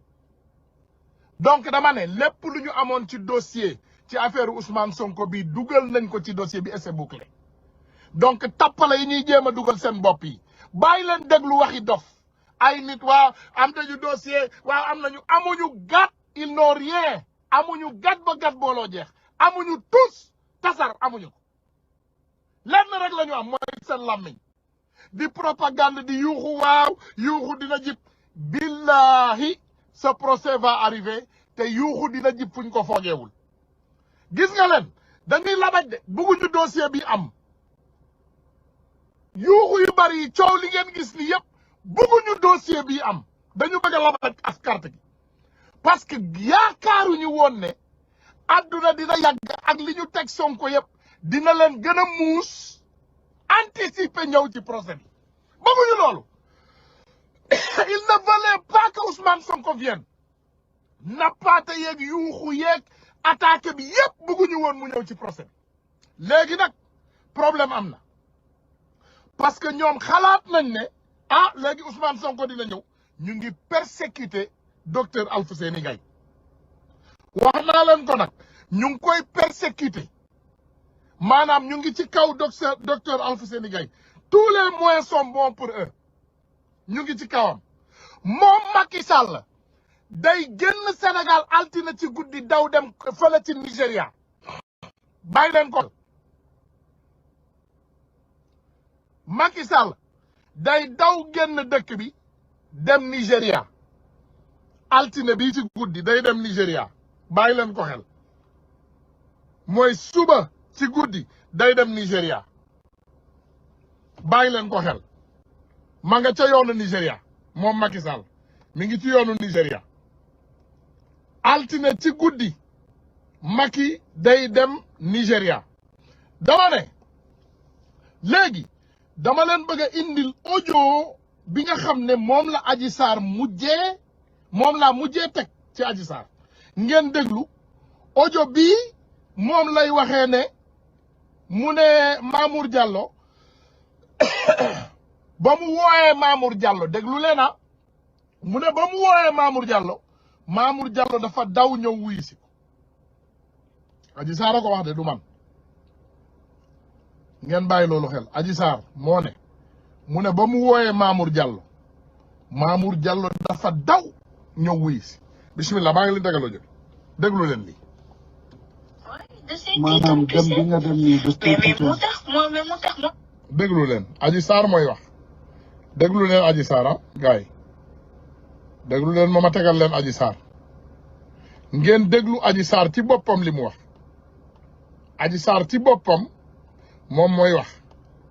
baal leen ma dama laal audio bi mu sori encore xam nga affaire yi moom boo ko laalee par erreur rek day sori quoi voilà mi ngi nii ma indil leen audio Adji Sarr bismillah maanaam dem bi nga dem nii mais moo tax ma ne instant bi su ma lee ñoom ñi fay liñ imagine toi kenn yéen laa dem xaar ko ne kon na fa ñëw te su ma bougé dootuma ko gis otom la taa fekk si ma ko foofu par force waaw dafa tiit dafa yaakaar fu mu nekk nii li mu lay wax nii yëpp naan la kenn mënu laa dimbale lu dul man dafa la bëgg a jàpp ci benn pan wan la ne la moom rek moo ci mën dara léegi dafa tiit dafa yaakaar ne ba nga demee yow soo génnee da ngay wax loolu la tiit nii moo tax mu lay baab yooyu di la war ne la sama doom nga yoo laa bëgg ak yooyu laa nangam xam nga lu ma la wax. man nag tout le temps damay joué dof bi rek seen kanam. waaw dof rek laa joué seen kanam. dinaa leen dégluloo audio bi encore du début à la fin bi audio bu bees la moom laa teg barki démb dama bëgg ngeen déglu audio bi li Adji Sarr di wax bu baax a baax nee na dafa dem kër Viviane woolu Mamour Diallo ne ko soo ñëwul dootoo ma gisati ah Mamour Diallo lu muy daw ba tànkam di dem Adji Sarr lan lay chantage Mamour Diallo laaj leen ko seen bopp ñii ay caaxaankat lañu dégluwaat leen Adji Sarr bu baax écoutons Adji Sarr. maanaam dem bi nga dem nii daf mais mu tax mu. oui da see maanaam dem bi nga dem nii daf mais mu tax ma ne instant bi su ma lee ñoom ñëppay dañ. imagine toi kenn yéen laa dem xaar ko ne kon na fa ñëw te su ma bougé dootuma ko gis otom la taa fekk si ma ko foofu par force. waaw dafa tiit dafa yaakaar fu nekk nii li mu lay wax nii yëpp naan la kenn mënu laa dimbale lu dul man dafa la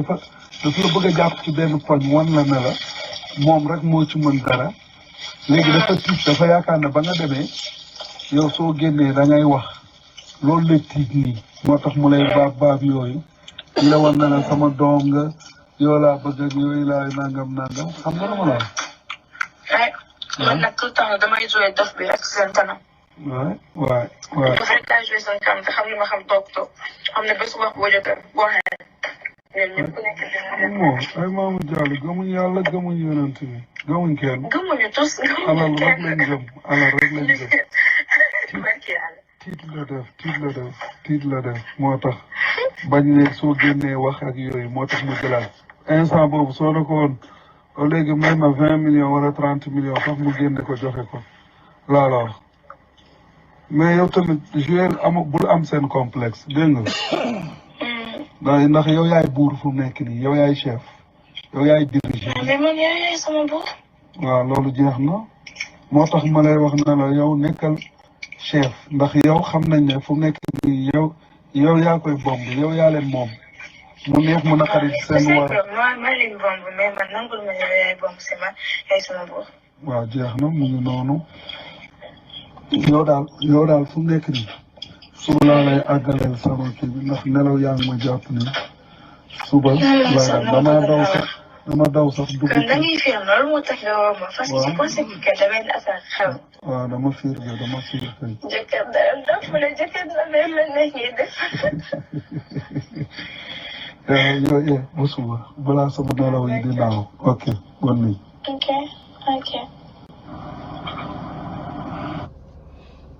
yéen a ko déggal seen bopp Adji Sarr ci boppam moom moo génn nee na Mamour Diallo ba mu ko wooloo kër Viviane dafa daw ñëw fekk ko ci fa mooy enregistré boobu mu enregistré woon Mamour Diallo ba génne ko ba ñoom ñëpp ñu ragal xam nga Adji Sarr dafa enregistré Mamour Diallo léegi génne enregistrement bi ñoom ñëpp ñu ragal ko fi mu ne ñu daw problème bi ñu am seen làmmiñ bu rëy bii procès capa nañu daje lépp ay fuyaafu la ñemewuñu amuñu fit ñoom xam nañu ne amuñu fit Adji Sarr ñun ñëpp ñoo ko déggandoo numéro téléphone Sonko sax amu ko nee na keroog bi ko gars yi laajee ñu ngi fi ak vidéo compilation bi vidéo baa ngi fi baal leen mooma indil leen ko léegi vidéo compilation bi mi ngi fi bi Adji Sarr di waxee ne voilà dañ ma ne naa leen indil sperme ma ne leen xanaa da ngeen dof ndax bu doon seen doom di ngeen ko wax vidéo booboo ngi fii soriwul may leen ma rek ma indil leen vidéo baa ngi fi vidéo baa ngi fii ci vidéo yi